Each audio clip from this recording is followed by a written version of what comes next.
What's going on, everybody? For us, it's day 8, but for you, it might just be a Tuesday. Who knows? We're back with more Shacknews Game of the Year 2022 deliberations, and this time we got a big category. Best narrative game. Oh man, or best narrative in a game. Like the best. What game had the best narrative here? Which one told the story that pulled at our heartstrings, made us laugh, made us cry, left us with a cathartic sensation at the end, possibly. Who knows? Maybe it was just funny, made you laugh. There could be any sort of reason that you found something to have the best narrative, and we're going to argue about it now. My cats are very excited. They love narrative in games. David, I know that you are all about narrative gameplay. So this should be a fun category for you to deliberate. But where shall we begin? Who would like to nominate something first? I'll start. I'll get my nomination out of the way. All right. So, Gotham Knights. I know I'm the only person here that has really been nominating the game because it came out a little rough, but the story in that game is so delightful from a comic book perspective. In a world where Batman Arkham series and Batman's been the central focus of like all the major Batman games, they've had a little bit of his allies in there. Robin's been a little bit in the Arkham games. Red Hood's been a little bit in the Arkham games. But this game took like the definitive comic renditions that Bob Gale had created and what his daughter had worked on for years and put them in the game and represented each character flawlessly. I know people don't like Red Hood, but he's a difficult character to write. But it's just such a fascinating story of film noir. Like, you're not discovering how Batman died. That's not the story here. You're discovering what life is like after Batman's died, when the cops don't trust you, and how you can continue to do the work that he did. And it's a film noir story about finding like this occult and like discovering its roots and how it's intertwined with all these other Batman villains. And it's such an interesting story that represents these characters so well. It represents them in a way I've never seen in film or in the animated series. Like, and it's such a delight to see like Robin interact with Penguin, or like a Nightwing talk to Clayface, or them working with the cops, or see Leslie Tompkins' daughter talk to Barbara Gordon about like things that have passed. And it's just also so impressive to me that this isn't like a linear story. Like every one of these characters interacts with these villains in the main story and the side quest tremendously differently. That means they had to do like 4 cutscenes with that play out completely differently depending on the character you're currently selecting in the mission. And they could have easily just been like, well, they all say the same lines. Well, they all interact the same way. You know what I mean? It's just a model swap and a voice swap. But they took that extra mile.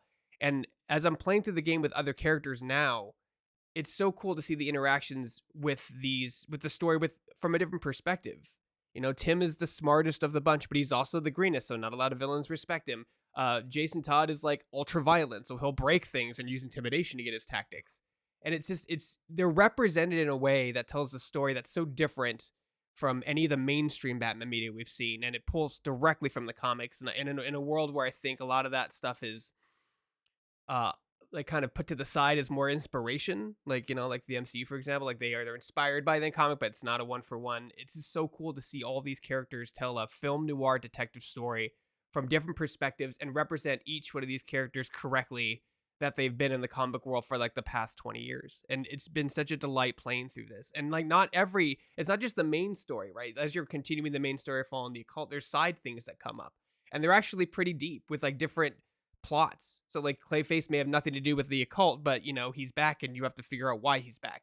And it leans in heavy into the mystery and the detective style, and I absolutely love that in game. The Batman did that, and it was just so refreshing to see that in a game, especially in a Batman game without Batman. Uh, yeah, I'm really interested in this.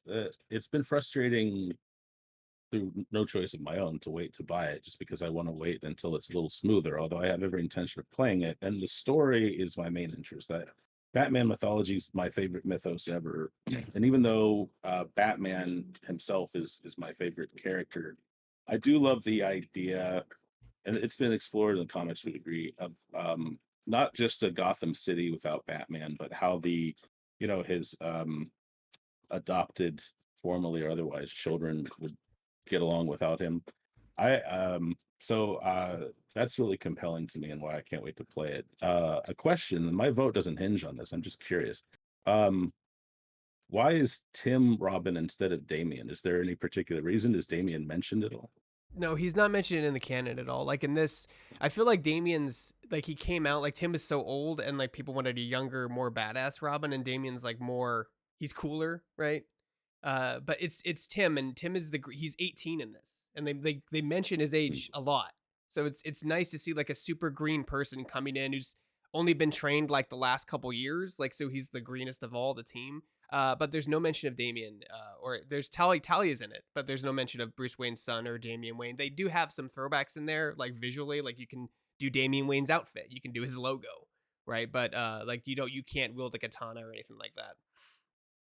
Do you feel that since there are 4 playable characters, do any of them kind of get short shrift? Like, are some characters, do they have more compelling stories or cutscene dialogue than others?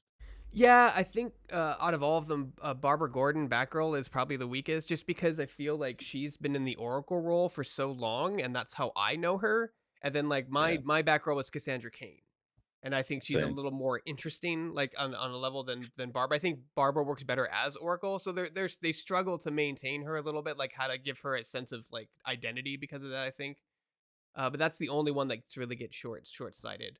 Even Jason, I mean, the biggest concern I think for the reviews of the story was that Jason was like written like a preteen drama thing, and like he's really hard to write when he's stable, because when he gets brought back from Lazarus Pit, spoilers, like he comes back wrong. Like there's something wrong with him, and he's dealing with that. And they try to deal with it in a sense where they're not like touching on like mental health too much, but like he is struggling with the fact that he was brought back. He's trying to figure out his place in the world and be the way he was, be the Robin that Batman wanted him to be. And so like and they all interact with each other differently too. Like if you're playing Tim, you can have a moment with Jason. If you're playing Nightwing, you can have a moment with Barbara where they touch on their romance that they had at a certain point and why they don't date anymore. And it's all these interconnecting webs. And I'm kind of, the only thing bad about it is like you can't see it all in one swing, right? You have to play the other characters. I'm gonna have to play another playthrough and start from the get-go as Nightwing or as Barbara Gordon to watch everything play out differently, slightly differently in the interactions with characters. Okay, cool. All right, who would like to go next with their nomination? Bimo's ready. He nominates Stray. No, I guess I'll go next. I'm going with Tiny Tina's Wonderlands. You know, this game is great. First of all, it's a play within a play, right? So you have the people playing the Bunkers and Badasses role-playing game, which is Tiny Tina as the dungeon master, and then you have Andy Samberg and Wanda Sykes as your companions, and you have Will Arnett as the main villain. And so it's a solid voice cast. It's executed well. And then the other layer of story there is you have the story that Tina is telling within the game, and it's a lot of D&D goodness mixed with a lot of the like humor and aesthetic style that Borderlands has been come to be known for, like that their signature sort of personality is all there, and it's fantastic. And I know people have been like, oh, God of War tells this like father son story, but really, you know what, Tiny Tina is telling a story about the loss of a father figure. Which is part of what the original DLC was about too, because Roland was one of the main characters in the first Borderlands game, and in the second Borderlands game, spoiler alert, like he doesn't make it. So Roland helped like raise Tiny Tina kind of, and was like an inspiration. So this kind of carries on that mantle in a lot of ways. And even like there's like a real twist at the ending too, in the final boss fight that you really don't see coming. That's really interesting and it's also worth noting, like, all of these characters like come from within Tiny Tina, right? So there's a lot of representation, especially in the villain, of like things that like she's dealing with, feeling out of control about. So you know, even though it's easy to be like, oh man, there's a giant crystal unicorn named Butt Stallion, and you know, stuff like that. Like there's also like a good underlying narrative as well, and also like you like tons of dialogue, tons of like side quests and missions that have you do crazy things like find Cyclops and Cyball, or you know, go and kill a witch in a bog or things like that. You know, it's all over the place. So yeah, Tiny Tina's Wonderlands, fantastic narrative, great mix of that like sci-fi comedy that Borderlands is known for with D&D, which honestly, if anybody plays D&D, like you know, like that shit doesn't stay serious for that long. Like you end up doing like, you know, serious type stuff on quests, but like people are goofballs, and I think that like this game plays into that a bit with the D&D aspect, and I think that's why it's such a great pairing. I think that's why it works so well. Is you have two things that can do cool stuff and take itself seriously, but don't need to absolutely be doing it all the time, and you can have fun with it. One of the things that caught me off guard about it is that like I was expecting that goofball approach to it, which it does have. But I think your point about like a story within a story is that there's the story that's being told through the campaign, the D&D campaign, but there's also the story that's being told like kind of like from above the campaign, like the actual participants in the campaign will talk amongst themselves and have discussions that are separate from the campaign. And the thing that kind of like actually resonated with me in the narrative is that a few times it actually pops up that Tina is desperate to like keep people there with her. Like she does not want to be alone, and I think is like it's been several months since I played, but doesn't want like has been alone and doesn't want to be alone, and is sometimes, if I'm not mistaken, even will like make adjustments to the campaign in order to like appease people.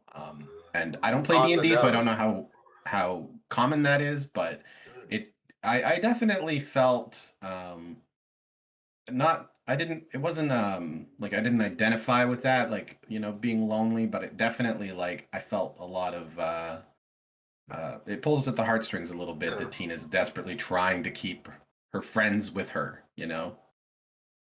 Yeah, no, that's like on the nose, Bill. It's absolutely a big part of it. And yeah, there's moments in the game where it could end, or they could like, you know, get to a point where you know, they're towards the end, and she extends things. She makes things more difficult, or puts like a side quest in the way, or another thing they have to do in order for the game to keep going, because she thinks once the game is over, like her friends are gonna like leave her and never come back, you know. And that, yeah, and yeah, that's like part of the like the what denouement, is that the right word, David?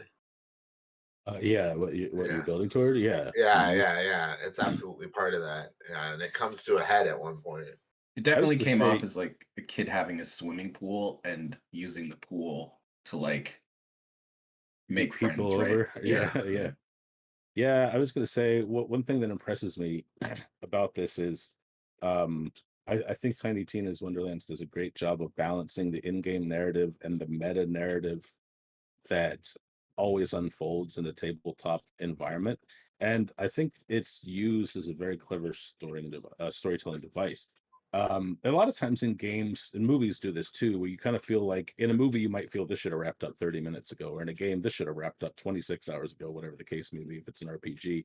But because of that meta narrative and the meta story of Tiny Tina wanting to keep, you know, people close, it kind of is a very clever construct for extending the story. Whereas if it were done as part of the in-game story, it might feel kind of forced, like they're just padding the narrative. And the other thing is, I thought you made a great point, Blake, that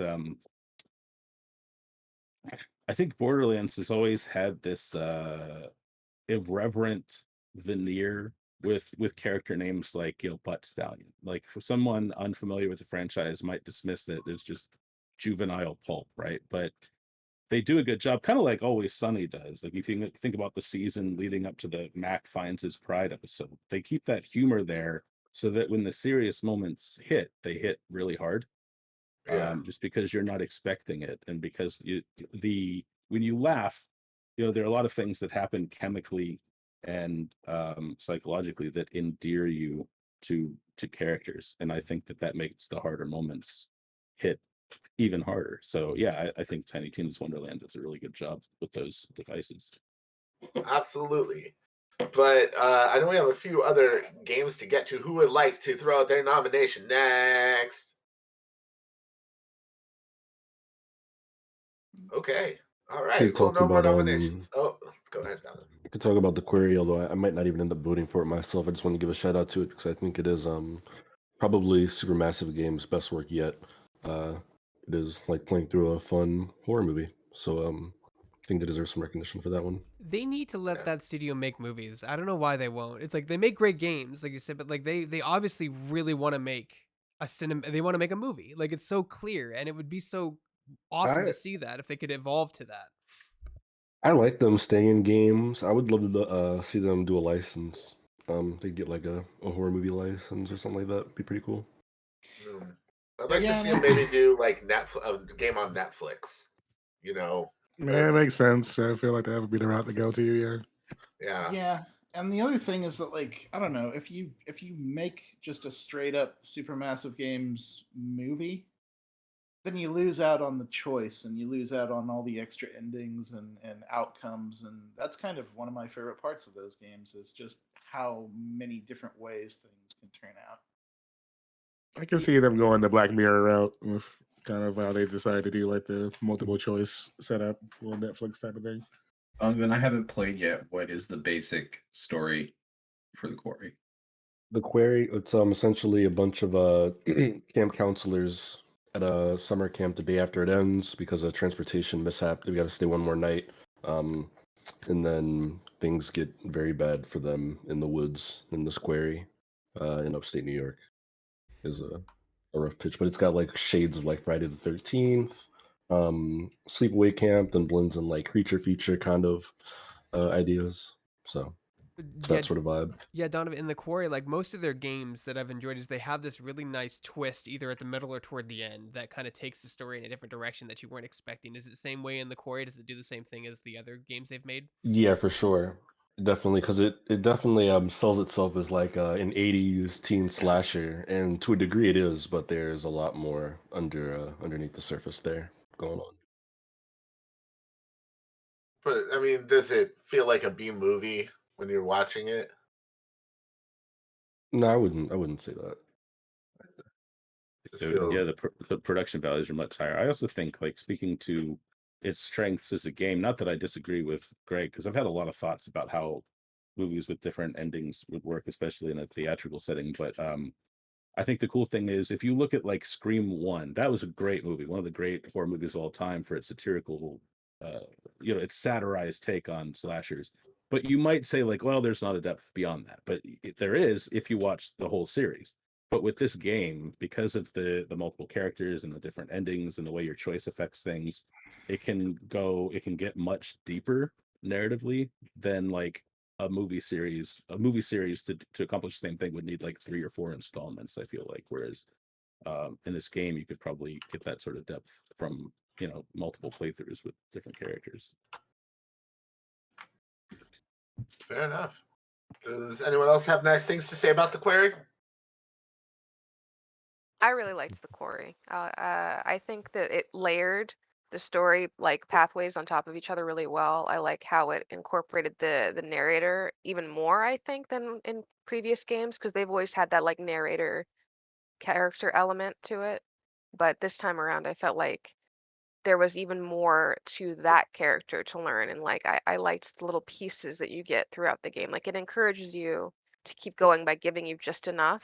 Like, oh, okay, I think I get it. And then you keep playing, you're like, oh, maybe I don't get it. So I think that Supermassive does those kinds of games just really, really well. And the Quarry is definitely, I think, their best work for sure. All right. I have just one more question. Is it the query or the quarry?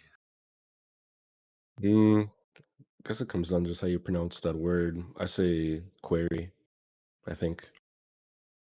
Maybe I say both. I don't know. David? David's the expert here. I think both are. I think both are I'm used to the fine. quarry. It's probably just depending on As a Pokemon fan, I've long abandoned correcting pronunciations in games. So That's not I your don't fault, know. Donovan. That's Pokemon's fault. Yeah, that's why I've long stopped correcting anyone. All right. Not sure. All right. We'll put it to a vote. Everyone. Well, hold on, hold up. He means Blake means the pronunciation, no. not the game. No. Yeah, he means the pronunciation. I would say Yeah. quarry, because like I have a query for you is how I would think it was said. That's query. Oh, see, so I'm even messing up. See, look at this. We're all. I'm. Yeah. My vote is now thrown out As the long window. as you know, as long as you know what the speaker's talking about, it doesn't really matter. That's true. All right, TJ, who would you like to nominate? Beacon Pines. I've been waiting on that game for a long time, and when it finally came out, it impressed me in a lot of ways. That game is entirely a narrative game, to the point that like the whole point of so like the premise of Beacon Pines is you've got these animal people that are in this town that used to be great because it was run by a rich guy who started a fertilizer plant that's with fertilizer that sold really well. And then there was a year where his fertilizer killed all the crops it touched. And he disappeared, presumed dead. The family fell into ruin, and the town nearly died. And then this new company came in and like claimed that they were going to try to save the town. And amid all this, you've got this kid that his parents disappeared. Like first his dad died like 6 years before the events of the game, and then his mother disappeared. And all the while, like as he and his friends are getting up to hijinks, they notice that strange things are happening around buildings related to the old company and around the mansion of the family that used to run the town. And like this story is charming on so many levels, it's touching on so many levels, it's funny. It goes to startlingly scary places and the twists and turns of it are so good because the Beacon Pines utilizes a mechanic where like the story is the entire game. So at certain points you make choices about like how you're going to affect the game by gathering words that are like that you basically fit into Mad Libs in very key spots and choices of the game. And what you can do with those words that you've collected, or what you can do with those choices, depends on the words that you've collected up to that point. So if you have a word you like Luca Luca has this interaction with his friend Rollo's sister, and the choices the setup is Luca knew that when Rollo's sister was in a bad mood, the only thing that he could do was be a little, and you choose the word from there, and one of them is clever, and I think the other one is a little shit. And so based on those changes, the story goes in different directions. But once you lock that choice in, that choice becomes a key point in the game that you can return to at any point once you have words that fit that situation.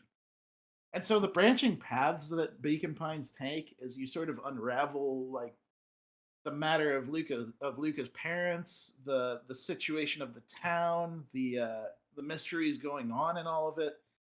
It's tear jerking, it's happy, it's charming, it's scary, it's heavily upsetting at certain points. And it's just such an incredible story throughout. And I think the fact that it focuses so much on just telling a story that branches in different directions to create a mystery that cannot be solved until you see everything is makes it a very, very, very interestingly built narrative game. All right, good nomination, TJ. Very indie-licious of you. Yep. All right, I think we have a couple more nominees here before we get to the voting. Who would like to go next? I can go next. I nominated Horizon Forbidden West for Best Narrative. I think that it took what the first game did and kind of built on it in a really impressive way. It has some really interesting twists in there that I thought were pretty creative. It's hard to talk about it without like spoiling it, but you get introduced to like uh, a similar character, I guess. Um, but their background is much, much different than Aloy's background. And so you kind of get that dynamic of like that what if pathway that I really like in narratives of like, well, what if, you have this character who's come from like this different background, and how does that impact this current story that has already been ongoing? I think there's more of an emphasis on like friendship and trusting other people, which I think is a really good character development for Aloy specifically. And then, yeah, just the world building upon itself is just really beautiful, I think. So I don't know. I really was won over by Horizon Forbidden West this year. We're gonna have a question about Forbidden West because I haven't beaten it, but the first game, you're chasing like what the hell happened in this world, right? And there's a big reveal at the end. Like, does that take away from the second game because you know what's happened in the world and why it's that way? Does that do anything like for you? No, because I think that they build on that ending and then they give you another like element to it where it's like, well, you know what this happened in this situation, but there's this whole other kind of, I don't know if I want to say like group of people in the background that have like a relation to what happened in the first game, but they're also very separate from it. Like they give like a real sci-fi twist to this game. So it's basically taking what happened on that one part, and then now it's focused more, I think, on the tech and like that element. But yeah, the first game doesn't spoil like the surprises in this game for sure.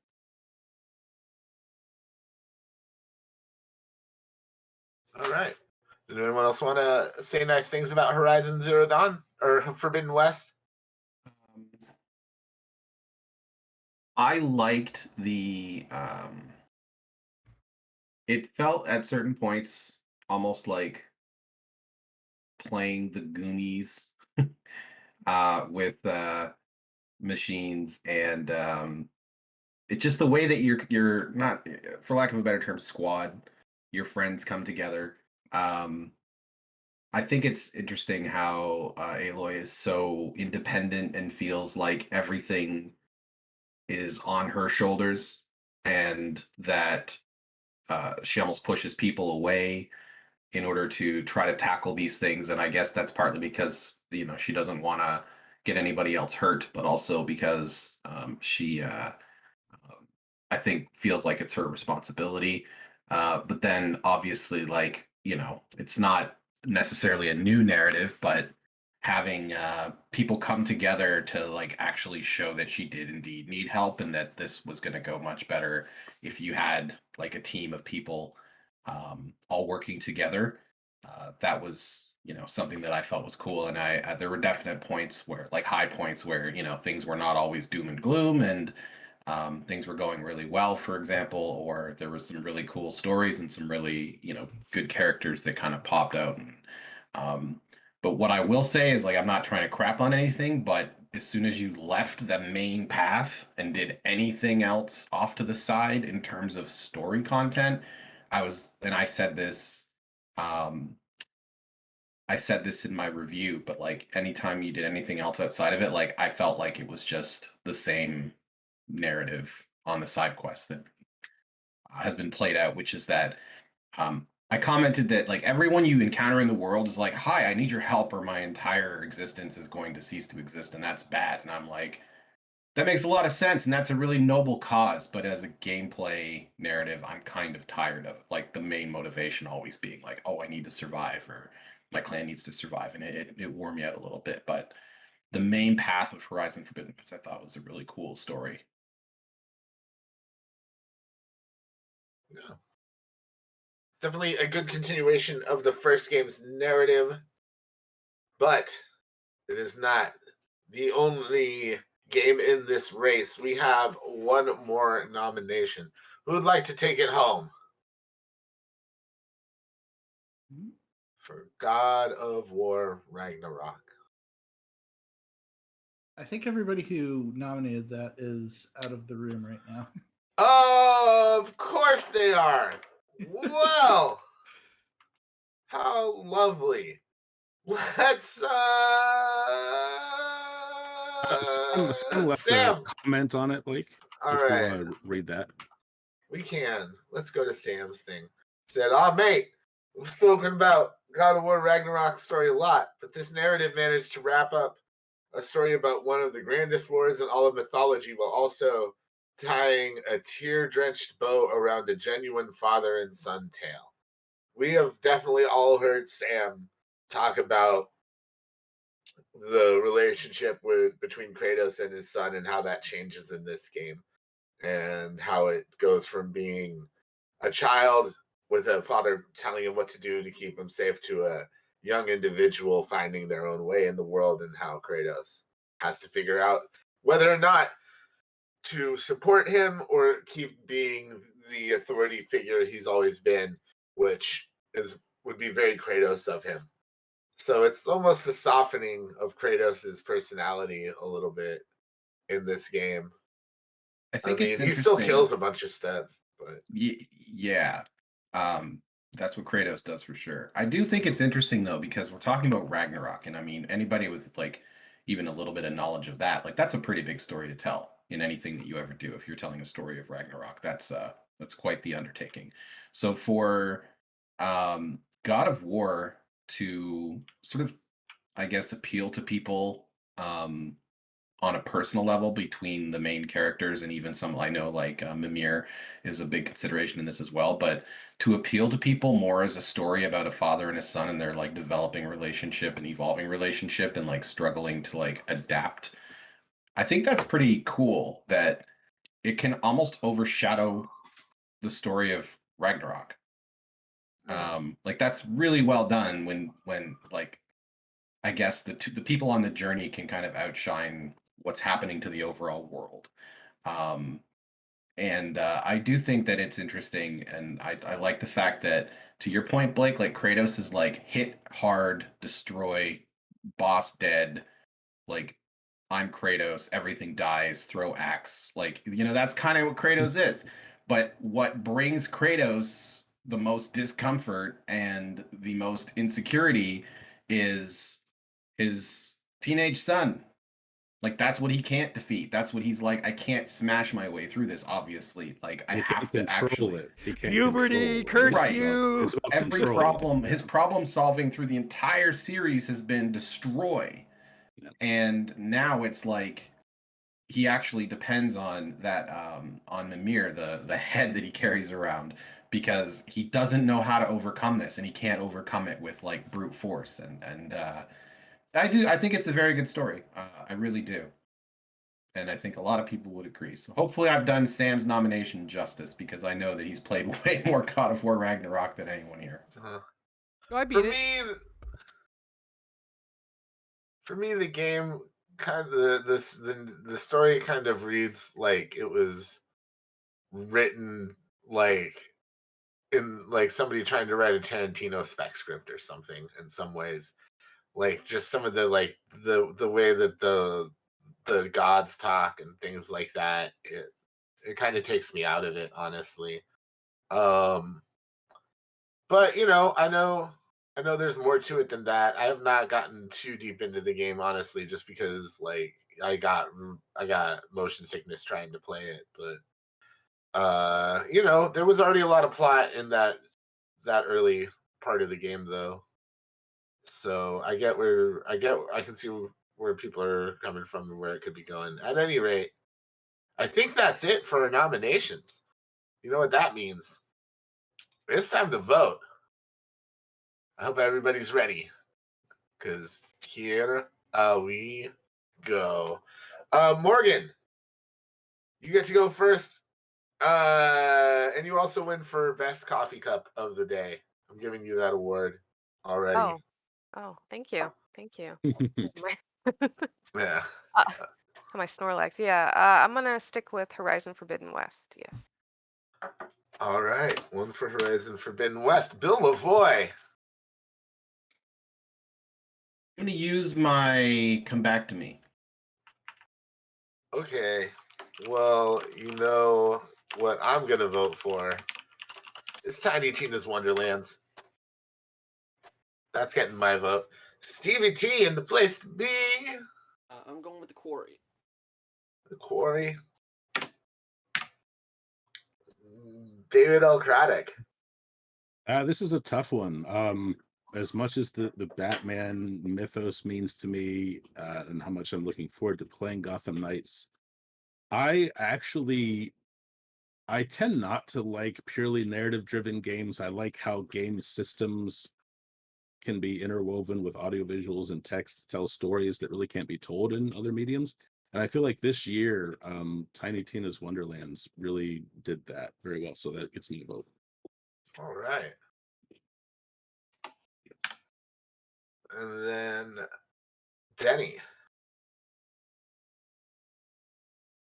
Yeah, this is a tough one. I'm actually gonna lean into TJ's choice and go with Beacon Pines. I watched someone stream a bit of that, and yeah, he's right. There's the narrative strength of the game is definitely a strong point. All right. Donovan. I think I'll side with Beacon Pines as well.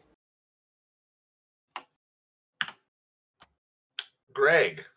I'm gonna swing for the fences. I'm sticking with Gotham Knights. TJ. I agree with what David said about like how it's games can be so much more than a narrative, and it's impressive when they weave a good story into good mechanics. That said, if a game is only going to be narrative, then that narrative better be freaking good. And Beacon Pines' narrative is freaking good. It's somewhere between like Invasion of the Body Snatchers, Stand By Me, uh, Night in the Woods. There's just so many good things going on in that game's story, and exploring it all was an absolute treat. All right. Well, looks like Ozzy voted for the Quarry. Bill, I know you still have to vote.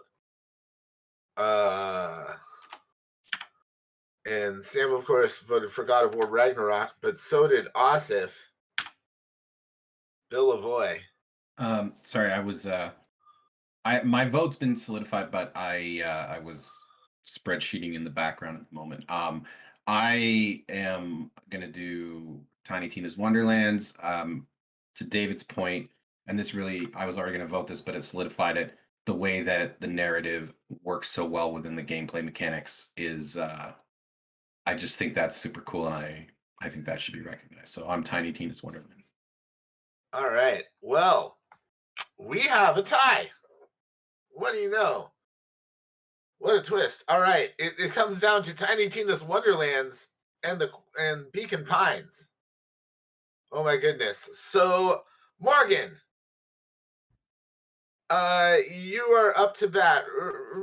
Remember I just gave you, when I gave you a coffee cup and award just a minute ago? You did. Unfortunately, if I have to choose between Tiny Tina's Wonderlands and the delightful indie game Beacon Pines, I'm gonna have to go with Beacon Pines. Oh, I'm gonna smash that mug with my gavel now. All right, Greg Burkleton Burke. You know, those are both like the big Chi-Chi made a really good argument for Beacon Pines, especially since it's just a narrative-driven adventure. Tiny Tina's Wonderlands is great, but like that company who does the Quarry, like I always play those games super late, but I'm always impressed by how they're formatted and written, and the twists at a lot of them are always enjoyable because they could be complete flops like M. Night Shyamalan. So I'm gonna do with the quarry. Well, good. Here's the thing, Greg. You have to choose between Tiny Tina's or Beacon Pines. Those are the ones that were tied. So you can't vote for the quarry. Oh. Nice try though. Beacon Pines. It's just because I told you couldn't vote for the quarry, isn't it?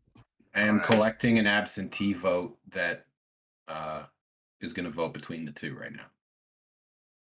Okay.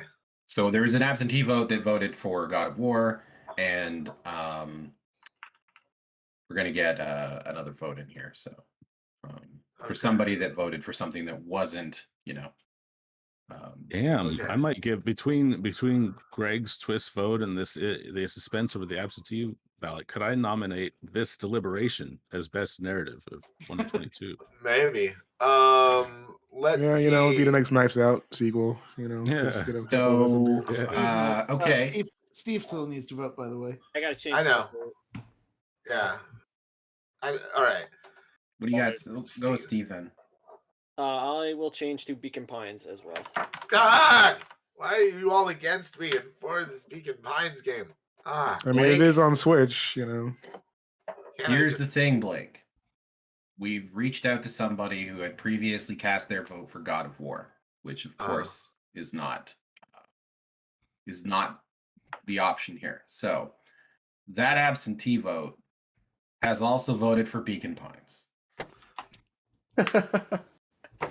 Thank you for that. Thank you for that, Bill. Clean sweep. Thank you so much. So much. Well, you know what? I'm sure that if Sam and Ozzy were here, they would have voted for Tiny Tina's Wonderland, but it still wouldn't matter because nothing matters. Nothing matters ever again anymore. Wow, this narrative twist. Wow. I thought the this drama vote was going to go for Tiny Tina's, and it did not. Look, they're about to replace Grey's Anatomy with the Shacknews Game of the Year deliberations. That's what's about to happen. We're going to be on Wednesdays at 9 p.m. on whatever channel Grey's Anatomy's on. But until then, those are two networks, so it doesn't matter. None of this matters. But what does matter is that Beacon Pines has won Best Narrative Game for 2022 here at Shacknews Game of the Year Awards. The gavel has spoken. I don't yet know how this story ends, but I do know one thing. This is a story about change.